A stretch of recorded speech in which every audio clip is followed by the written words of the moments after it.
Puji Tuhan, selamat malam. Selamat lagi bergabung lagi di ibadah Zoom online kami. Sebelum kita memulai pembelajaran kita saat malam hari ini, mari kita sama-sama berdoa. Kami menaikkan ucapan syukur kami kepadamu Tuhan Yesus. Kami bersyukur dan bersyukur lagi Tuhan atas pertolonganmu, penyertaanmu dari hari ke hari Tuhan. Kalau kami boleh ada, kami tahu semua karena belas kasihanmu buat kami. Yang tiada batasnya terus kami nikmati kasih-Mu, anugerah-Mu Tuhan, damai sejahtera, sukacita daripadamu, kami tahu itu Engkau berikan buat kami, tiada batasnya Tuhan Yesus, sehingga kami terus Tuhan, ajar kami, ingatkan kami boleh terus meresponi dengan benar kasih-Mu yang begitu besar buat kami. Terima kasih Tuhan, terima kasih, terpuji-pujilah Engkau ya Tuhan Yesus. Kembali saat malam hari ini, kami mohon ampun selalu kepadamu Tuhan, ampuni segala salah dosa kami dari setiap perkataan kami, pikiran kami, perbuatan kami. Seringkali kami gagal dalam masalah kami, Tuhan Yesus, Tuhan ampuni kami, biar kami fokus terus pada karya salib-Mu yang begitu besar Engkau nyatakan buat kami. Engkau sudah menebus salah dosa kami, Engkau juru selamat kami. Tuhan tolong kami, biar kami boleh meresponi dengan benar jaminan pengampunan yang Kau beri Tuhan Yesus. Terima kasih Tuhan, terima kasih kami bersyukur dan bersyukur Tuhan. Saat malam hari ini kami bersahati Tuhan, mohon pimpinanmu, penyertaanmu dalam ibadah Zoom kami ini. Biarlah ini bukan rutinitas kami, tapi rindu kami untuk kami mendengar firman-Mu, belajar firman-Mu. Berikan kami pengertian hikmat-Mu Tuhan. Hingga apa yang kami dengar saat malam hari ini, apa yang kami baca firman-Mu itu kami boleh mengerti dan kami boleh hidupi dalam kehidupan kami. Terima kasih Tuhan, kami berdoa buat teman-teman kami yang akan bergabung saat malam hari ini, baik yang akan mendengarkan rekaman nanti Tuhan. Engkau berkati kami semua, berikan kami pengertian, hikmat Tuhan, fokus Tuhan untuk mendengar firman-Mu. Kami sungguh percaya Engkau persiapkan hamba-Mu, lebih heran lagi Tuhan Yesus untuk memberitakan firman-Mu. Terima kasih Tuhan. Kami serahkan ibadah Zoom kami ini ke dalam tangan-Mu, dan kami peralaskan doa kami hanya dalam nama Tuhan Yesus Kristus. Haleluya. Amin. Puji Tuhan, saya akan bacakan masih di Efesus 6 ayat 14 sampai 17. Jadi berdirilah tegap, berikat pinggangkan kebenaran dan berbaju jirahkan keadilan. Kakimu berkasutkan kerelaan untuk memberitakan Injil dalam damai sejahtera. Dalam segala keadaan pergunakanlah perisai iman, sebab dengan perisai itu kamu akan dapat memadamkan semua panah api dari si jahat. Dan terimalah ketopong keselamatan dan pedang roh, yaitu firman Allah. Puji Tuhan. Puji Tuhan, kembali kita dalami kebenaran firman Tuhan. Kita masuk ke ayat 15. Kita masuk ayat 15 dalam terjemahan LAI.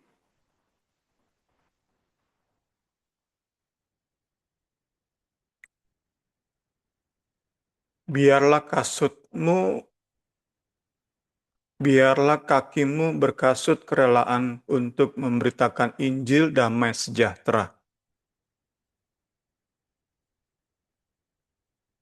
Hanya satu ayat malam hari ini, tapi buku acuan kita membahasnya cukup mendalam. Semoga kita semua diberkati oleh satu ayat ini.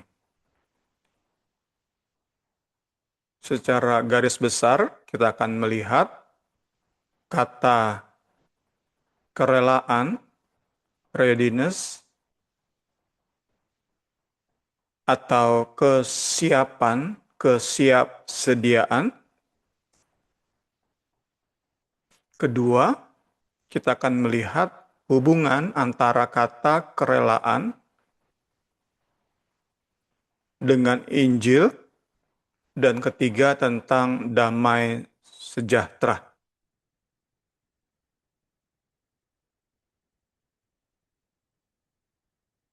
Perlengkapan selanjutnya yang perlu dikenakan oleh setiap orang percaya adalah alas kaki.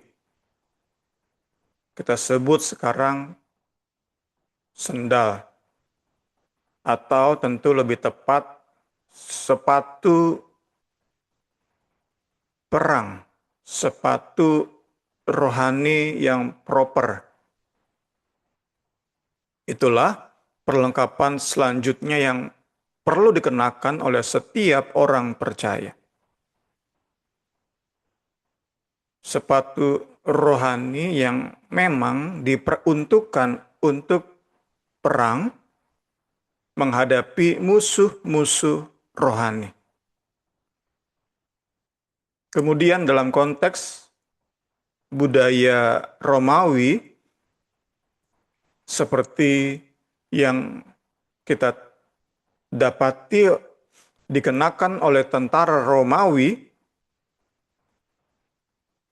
alas kaki yang proper atau tepat digunakan untuk berperang adalah alas kaki yang kuat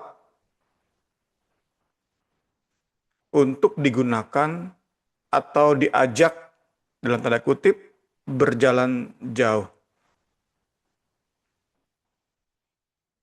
Alas kaki yang proper untuk dibawa, dikenakan, berjalan sangat-sangat jauh.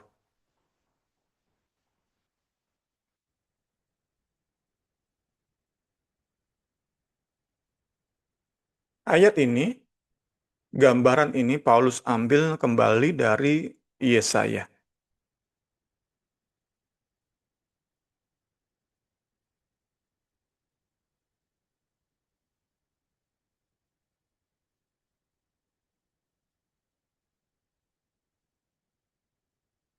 Betapa indahnya kelihatan dari puncak bukit-bukit kedatangan pembawa berita yang mengabarkan berita damai dan memberitakan kabar baik, yang mengabarkan berita selamat dan berkata kepada Sion, Allahmu itu Raja.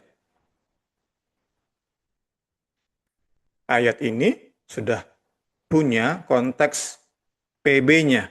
Paulus sudah kutip ayat ini di kitab Roma. Paulus kutip ayat ini di Roma 10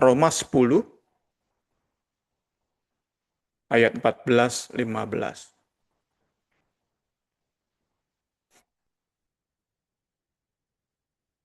Tetapi bagaimana mereka dapat berseru kepadanya jika mereka tidak percaya kepada Dia? Bagaimana mereka dapat percaya kepada Dia jika mereka tidak mendengar tentang Dia? Bagaimana mereka mendengar tentang Dia jika tidak ada yang memberitakannya? Dan bagaimana mereka dapat memberitakannya jika mereka tidak diutus? Seperti ada tertulis betapa indahnya kedatangan mereka yang membawa kabar baik. Paulus mengambil Yesaya 52 dan mengenakannya kepada setiap pemberita Injil. Setiap orang yang memberitakan Injil, memberitakan kemenangan Kristus di Kalvari. Kita seperti pembawa berita bagi orang-orang yang nggak mungkin menang, yang pasti terus dikerjai oleh dosa. Hidupnya didominasi oleh dosa, dikontrol oleh daging. Kita bawa berita kepada mereka bahwa Yesus telah menang. Yesus telah mengalahkan maut, mengalahkan dosa, mengalahkan si iblis. Kita bawa berita baik, kabar baik berita damai pada orang-orang yang sedang dalam penderitaan karena dosa. Memang menjadi masalah saat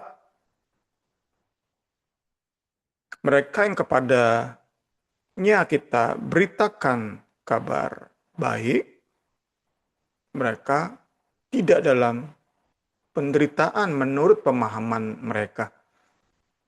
Sulit memang menerima kabar baik ini saat mereka yang sedang dikuasai oleh dosa, tetapi hidupnya berbahagia, hidupnya sukses.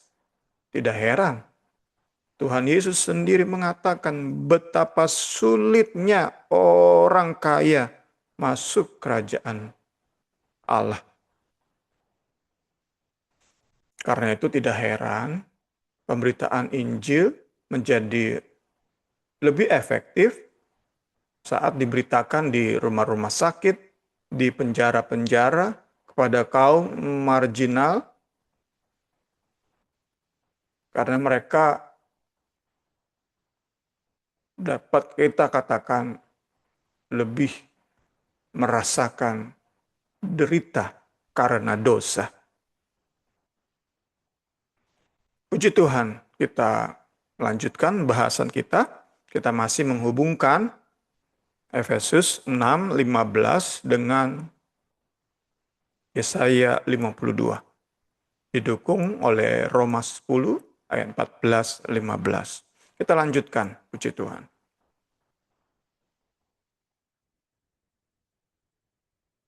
Kita masuk kepada kata readiness. Readiness. Ya, ini yang mau sama-sama kita dalami tentang kata persiapan, kesiapan, kerelaan, itu kata-kata yang saling menggantikan. Adanya kata ini di dalam konteks perlengkapan rohani itu menimbulkan perdebatan. Karena itu beberapa hal perlu didalami di sini. Pertama, kita mau ngerti makna dari kata readiness, kerelaan, kesiapan. Jadi kita nggak hanya bicara tentang rela hati, tetapi bicara tentang kesiapan. Kita nggak hanya berpatokan pada LAI. Kita mau membuka pikiran kita, wawasan kita di malam hari ini untuk melihat tafsiran ayat ini dengan lebih luas. Karena versi LAI yang sering kita baca di setiap khotbah tentang Efesus 6:15 ini, tentang perlengkapan rohani, selalu kita baca dari versi LAI. Ternyata versi LAI itu memang merupakan tafsiran atau sesuatu yang sudah ditafsirkan, bukan hanya diterjemahkan. Karena itu saat kita mau menafsir di malam hari ini, diajak oleh buku acuan kita, mari kita buka wawasan. Tidak berpatokan hanya pada terjemahan yang sudah ditafsirkan oleh para teolog di Lembaga Alkitab Indonesia. Kiranya sama-sama kita bisa memulai dengan keterbukaan itu, keterbukaan pemahaman. Jadi nggak hanya bicara tentang rela hati, senang hati. Karena itu yang akan kita terus ingat. Tetapi kita mau sedikit lupakan untuk buka wawasan saat Paulus bicara Efesus 6:15, itu artinya apa? Kita mau dalami sama-sama di malam hari ini. Kata readiness, kerelaan, kesiapan itu nggak muncul di bagian lain dalam perjanjian baru. kata ini muncul berkali-kali sampai a dozen times, 12 kali di LXX. Di Alkitab terjemahan LXX. Nanti kalau mau tahu apa itu LXX, bisa cari di Google. Alkitab terjemahan LXX. Kata readiness muncul di Alkitab terjemahan LXX yang sering kali digunakan untuk menjadi atau sebagai kiasan dari dasar atau pondasi yang solid, yang kokoh, yang kuat, atau pondasi yang dipersiapkan dengan matang. Nah, jadi berdasarkan pendekatan ini, sebagian penafsir mengaitkan readiness, kerelaan di ayat 15 ini dengan ayat 14, perintah untuk stand firm. Perintah untuk berdiri tegak. Berdiri tegak. Nah, ini kita dapat satu tafsiran yang sekali lagi berbeda dengan versi LAI. Di tafsiran yang pertama ini, kerelaan itu bicara tentang kesiapsediaan, ketegapan, kesanggupan.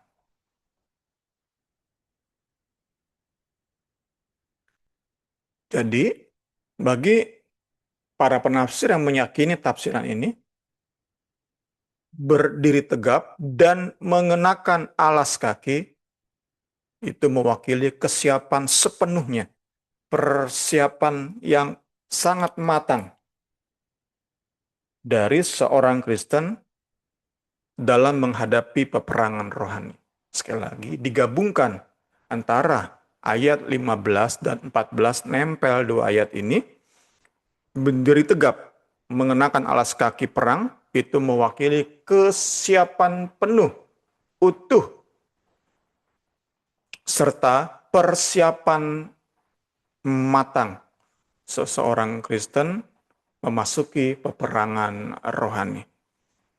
Bicara tentang persiapan, saya langsung teringat kepada Roma 12 ayat 3 sampai 5 ini, tambahan hasil perenungan saya.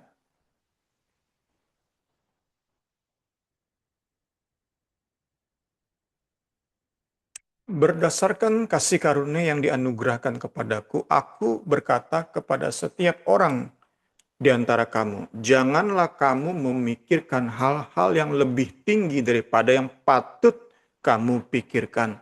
Tetapi hendaklah kamu berpikir begitu rupa, sehingga kamu menguasai diri menurut ukuran iman yang dikaruniakan Allah kepada kamu masing-masing. Sebab sama seperti pada satu tubuh, kita mempunyai banyak anggota, tetapi tidak semua anggota itu mempunyai tugas yang sama. Demikian juga kita, walaupun banyak, satu tubuh di dalam Kristus, tapi kita masing-masing anggota yang seorang terhadap yang lain. Tugas kita beda-beda. Kita satu tubuh, tetapi tugas kita beda-beda. Saat kita gabungkan dengan bahasan kita, maka saya dapat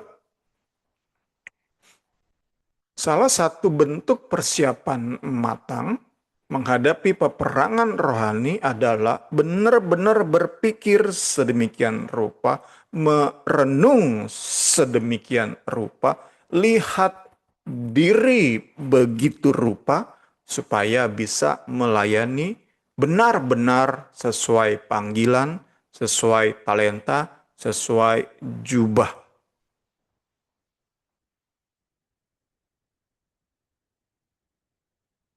Dengan demikian, kita tidak berpikir lebih tinggi daripada yang patut kita pikirkan. Dengan demikian kita tidak melayani dengan sok-sokan, dengan takabur, karena kita nggak mau serius lihat diri, lihat potensi, melayani sesuai dengan potensi. Saat kita nggak mempersiapkan dengan benar kesesuaian pelayanan kita dengan potensi yang Tuhan percayakan, kita kemungkinan besar akan menjadi bulan-bulanan si iblis. Kita akan menjadi main-mainan si iblis. Puji Tuhan. Kita lanjut. Hal kedua kita bahas di malam hari ini adalah hubungan antara kesiapan, kerelaan tadi dengan Injil. Sekali lagi di ayat 15 kita bahas pertama tentang kata readiness, yang ternyata nggak hanya bicara tentang kerelaan atau kesenangan hati, enggak, tetapi tentang sikap tegap, siap sedia, hadapi tantangan apapun. Karena apa? Karena sudah berpikir dengan sedemikian rupa, mempertimbangkan segala sesuatu sedemikian rupa, melihat diri dengan potensinya begitu rupa, sehingga saat musuh serang dengan bentuk apapun, kita pasti mampu mengalahkan musuh. Kita nggak menjadi bulan-bulanan si iblis. Kita memang mungkin sempat terpukul mundur, tetapi kita bukan menjadi orang-orang yang dipermainkan oleh iblis di seumur hidup kita, di sisa hidup kita ini. Enggak.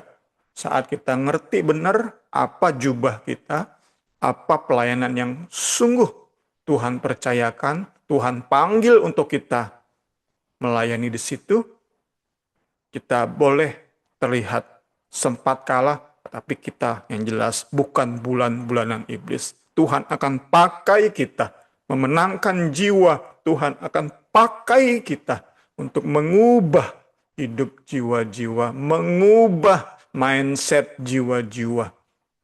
Itu yang kita bisa belajar di bagian pertama. Kita lanjut ke hubungan readiness tadi, kesigapan tadi, kerelaan tadi dengan Injil.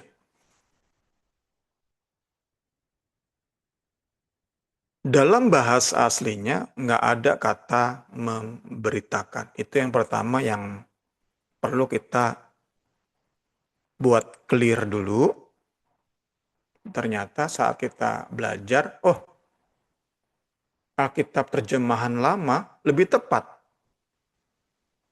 Lebih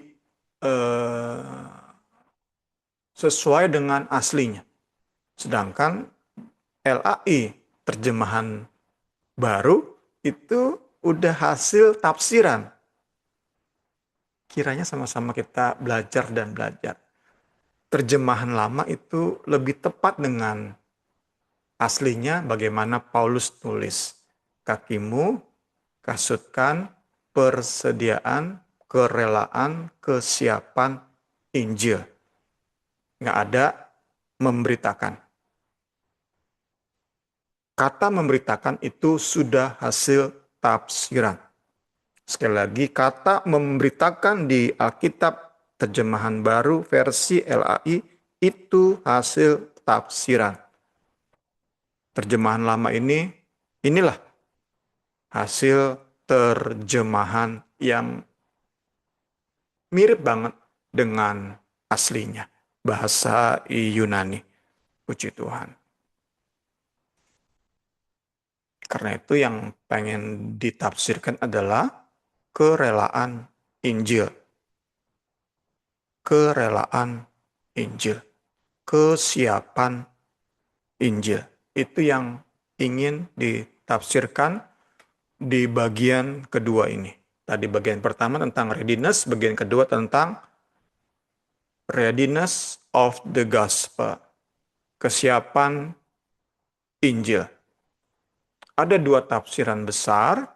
Pertama adalah kesiapan Injil itu kesiapan yang berasal dari Injil.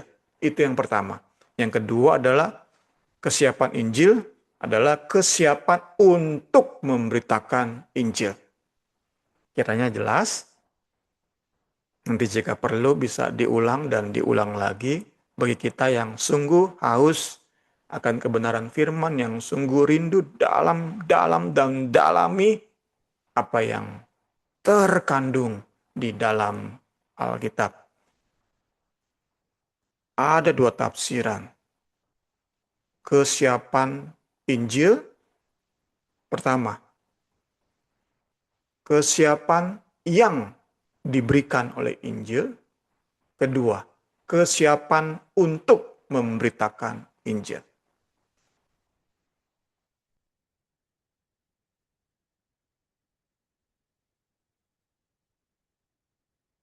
Sebagian penafsir dukung tafsiran yang pertama, bahwa Paulus di sini sedang membicarakan kesiapan berperang yang diberikan oleh Injil, dikaruniakan oleh Injil.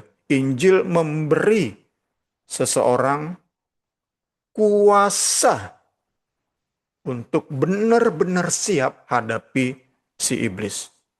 Bahwa orang Kristen yang menerima, orang Kristen yang memperlakukan Injil dengan semestinya, pasti siap hadapi peperangan rohani.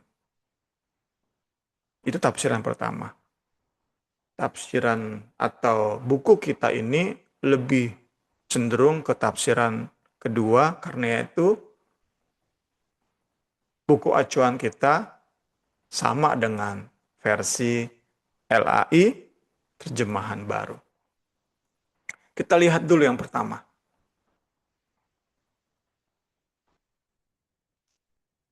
Sebagian penafsir melihat Paulus di sini sedang bicara tentang kesiapan berperang yang dikaruniakan, berasal dari Injil. Keberatan terhadap tafsiran ini adalah, mungkinkah atau masa sih Paulus melihat Injil hanya sebagai sesuatu yang bersifat defensif, yang hanya tentang kesiapan menghadapi musuh, bukan tentang menyerang musuh. Jadi keberatannya yang diajukan untuk menolak tafsiran yang pertama ini, masa sih Paulus bicara tentang Injil hanya sebatas Injil itu mengaruniakan kesiapan dalam menghadapi serangan musuh. Kenapa? Bukan tentang Injil memberi kuasa untuk nyerang si jahat. Nyerang tipu muslihat yang si iblis gunakan untuk memperbudak orang-orang di sekitar kita. Nah, itu keberatan yang diajukan. Karena itu, penulis buku kita ini, buku acuan kita ini, menafsirkan, meyakini bahwa tafsiran kedua lebih cocok. Yaitu bahwa kesiapan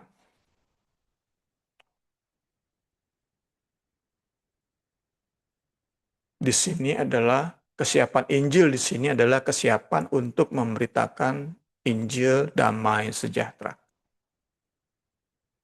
Ada setidaknya 3 alasan, 3 argumen. Pertama, kata kesiapan itu yang digunakan Paulus di ayat ini lebih cocok jika ditafsirkan atau diartikan tentang kesiapan beraksi, bukan kesiapan menunggu diserang. Itu yang pertama. Kedua, tafsiran ini lebih cocok dengan konteks Yesaya 52 tadi, sudah kita lihat sama-sama. Tentang pembawa berita yang berteriak mengabarkan damai, mengabarkan kelepasan, mengabarkan penghiburan, mengabarkan berita bahwa Tuhan itu Raja, Allah itu berkuasa. Puji Tuhan. Ketiga, alasan ketiga adalah tafsiran ini juga lebih cocok dengan ayat paralel di Kolose. Di Kolose.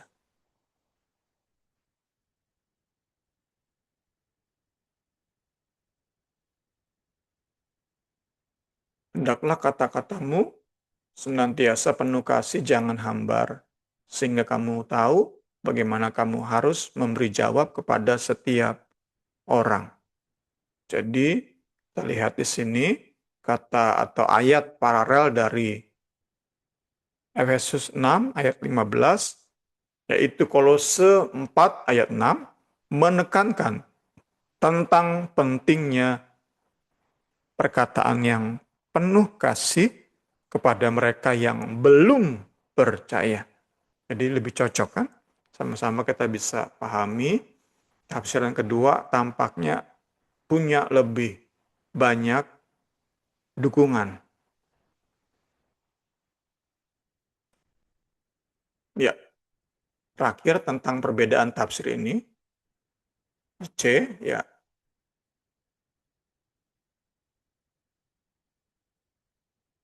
Sebelum kita masuk tentang damai sebagai bagian terakhir di malam hari ini,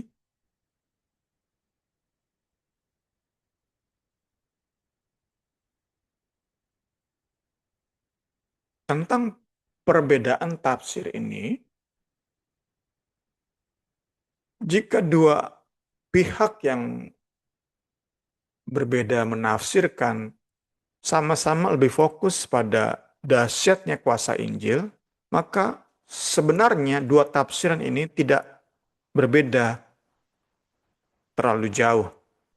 Karena bagaimanapun kuasa Injil itu nggak akan membuat seseorang percaya hanya terima untuk sekadar bersifat defensif. Seseorang yang sungguh terima Injil, sungguh merasakan bahagianya Injil mengubahkan hidup kita, mindset kita, maka orang tersebut akan berusaha membagikan. Sesuai dengan sekali lagi, kelebihan panggilan kita akan sedapat mungkin membagikan. Saat kita membagikan itu sudah bukan lagi defensif, itu sudah ofensif. Kita sedang menyerang daerah-daerah kekuasaan, orang-orang yang dikuasai oleh si jahat, orang-orang yang sedang ditipu oleh si jahat. Saat kita bagikan pengalaman bagaimana Injil mengubah hidup kita, mengubah mindset kita. Saat kita bagikan itu, kita sedang melakukan ofensif, penyerangan terhadap daerah-daerah orang-orang yang dikuasai oleh si jahat. Puji Tuhan. Bahasan terakhir malam hari ini, sekali lagi hanya satu ayat, namun cukup panjang karena dia cukup mendalami tentang ayat ini.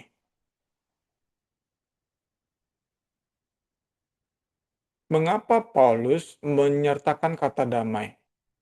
Bukan hanya Injil, the gospel of peace, Injil damai sejahtera dalam Alkitab kita. Mengapa? Apa signifikansinya? Ya, pertama, ya tentu karena Paulus ngutip Yesaya 52. Kita lihat lagi ayatnya. Paulus kutip ini. Dan di ayat ini memang ada kata damai. Di Yesaya 52 ayat 7 ada kata damai. Puji Tuhan. Paulus saat kutip ayat ini, saat gunakan ayat ini untuk memberi gambaran tentang perlengkapan rohani, Paulus seperti sedang melihat seseorang yang datang berteriak-teriak berkata, damai, damai, damai, hai Sion, hai Yerusalem, damai. Allahmu itu raja, ia menang perang. Ia taklukkan musuh. Ia yang berkuasa atas segala sesuatu. Damai, damai. Itu yang dapat kita mengerti saat Paulus kutip Yesaya 52.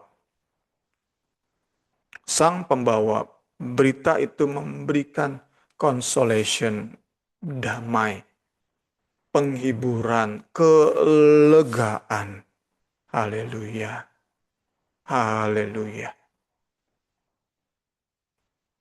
Karena itu sekali lagi kembali ke awal. Kita memang sedikit atau banyak mengalami kesulitan saat harus memberitakan Injil kepada orang-orang yang damai hatinya oleh karena kekayaan, oleh karena kuasa, kejayaan, oleh karena kesuksesan,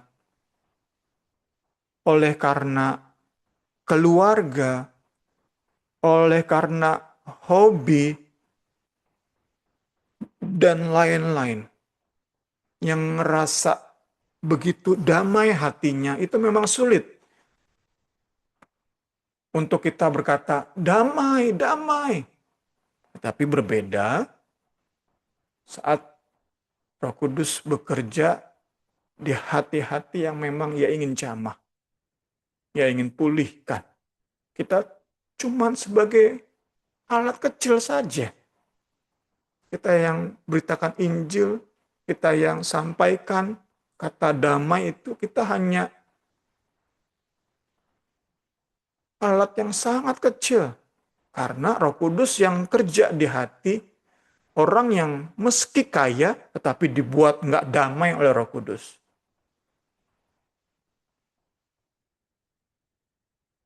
Perkataan yang keluar dari kita beritakan bahwa di dalam Yesus yang sudah mati itu ada damai yang sejati, itu bisa sampai kepada hati yang galau tadi.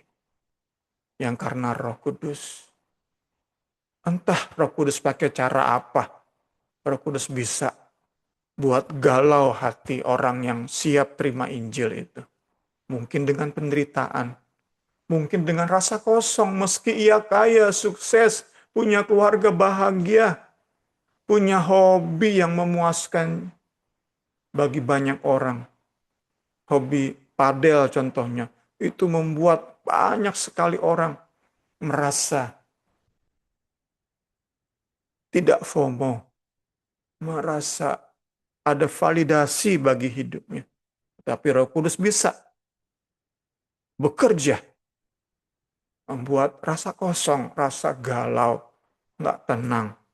Kita hanya cukup katakan damai di dalam Kristus itu sejati loh. Karena Yesus sudah kalahkan maut. Yesus sudah kalahkan dosa. Di dalam Yesus ada kemenangan. Kita hanya alat yang sangat-sangat kecil. Sesuai dengan potensi, panggilan kita, mari kita nyatakan Injil. Puji Tuhan. Mari ajak orang fokus pada karya salib. Haleluya. Haleluya. Segala hormat pujian bagi Yesus kita. Panglima perang kita. Puji Tuhan. Kita masuk bagian-bagian akhir di malam hari ini. Saat bicara damai, ternyata kita dapati bahwa Yesaya pun bicara tentang keagungan Allah di tengah bangsa-bangsa. Jadi dari mulut yang sama, saya melihat si pembawa berita tadi bukan hanya bicara damai bagi Yerusalem, tetapi juga bicara keagungan Allah di tengah bangsa-bangsa. Dan itu ada di Yesaya 4:9. Puji Tuhan. Kita terus belajar. Dengarkanlah aku, hai pulau-pulau, perhatikanlah, hai bangsa-bangsa yang jauh. Tuhan telah memanggil aku sejak dari kandungan, telah menyebut namaku sejak dari perut ibuku. Dan inilah mulut si pembawa berita. Ia telah membuat mulutku sebagai pedang yang tajam, membuat aku berlindung dalam naungan tangannya. Ia telah membuat aku menjadi anak panah yang runcing, menyembunyikan aku dalam tabung panahnya. Ia berfirman kepadaku, engkaulah hambaku Israel, dan olehmu aku akan menyatakan keagunganku. Ya, saat kita dapat dikata keagunganku, menyatakan keagunganku di ayat 3, kita lihat konteksnya di ayat 1. Pulau-pulau, bangsa-bangsa yang jauh. Jadi, dapat kita simpulkan, si pembawa berita juga menjadi berkat bagi dunia, bagi bangsa-bangsa. Sehingga kita dapati sebagai penutup ayat yang menyimpulkan Yesaya 52 dan Yesaya 49 itu di Efesus 2 ayat 14-18. Puji Tuhan. Segala hormat kemuliaan bagi Yesus. Karena dialah damai sejahtera kita yang telah mempersatukan kedua pihak, yang telah merubuhkan tembok pemisah, yaitu perseteruan. Kita sudah bahas ini, bukan hanya bagi Sion, Yerusalem, tapi bagi seluruh bangsa, sehingga mereka bisa berdamai. Sebab dengan matinya sebagai manusia, ia telah membatalkan hukum Taurat dengan segala perintah dan ketentuannya untuk menciptakan keduanya menjadi satu manusia baru di dalam dirinya. Sion, Yerusalem, dan bangsa-bangsa lain, pulau-pulau lain, seluruh dunia bisa bersatu di dalam dirinya. Dan dengan itu mengadakan damai sejahtera untuk memperdamaikan keduanya di dalam satu tubuh. Baru bicara tentang damai vertikal dengan Allah oleh salib.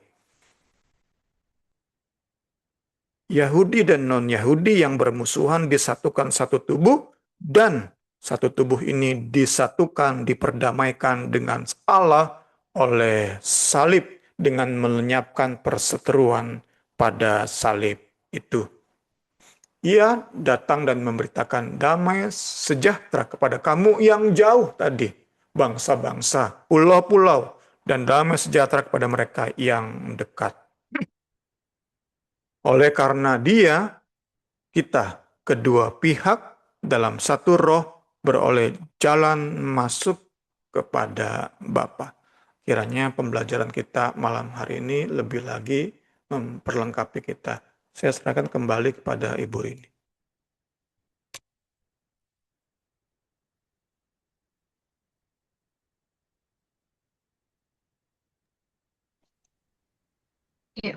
Selamat malam.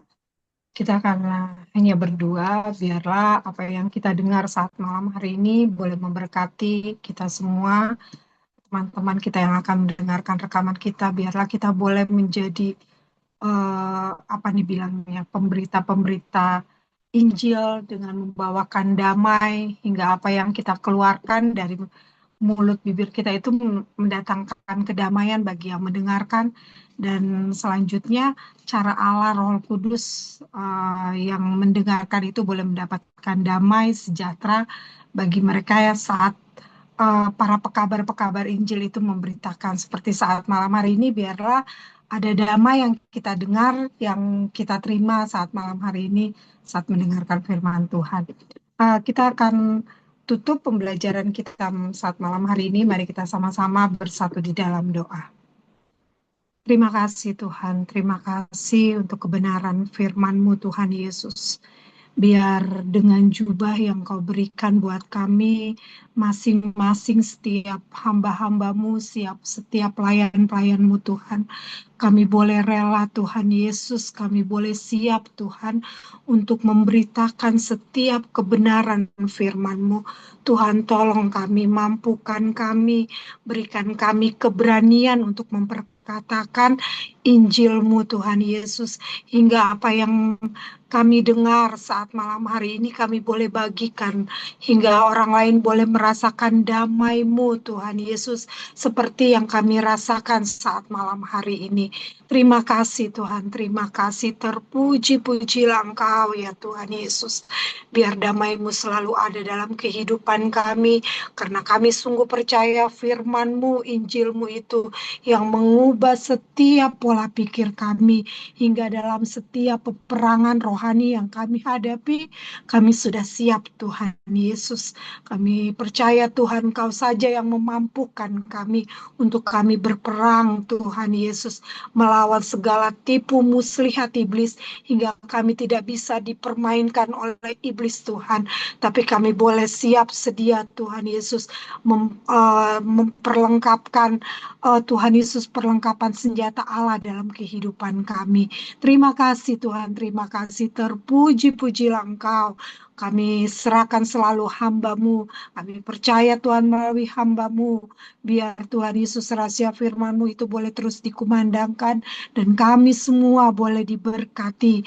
Oh Tuhan Yesus, teman-teman kami yang akan mendengarkan juga boleh diberkati.